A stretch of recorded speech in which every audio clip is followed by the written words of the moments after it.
நான்.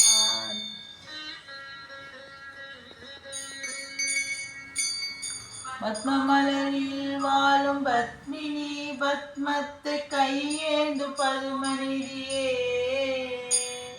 புத்தொளி வீசும் மாலை மணமாலையுடன் ஒளிகின்ற செல்வ சுடரே,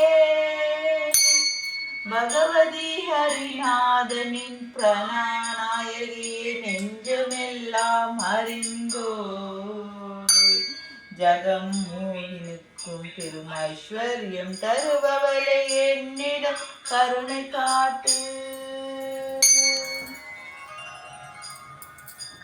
மழை பொழிகின்ற காருண்ய மேகமே, லக்ஷ்மியே வந்தருள்கவே, கனகதாரை என்னும் துதி கேட்டு வாழ்விலே ஐஸ்வர்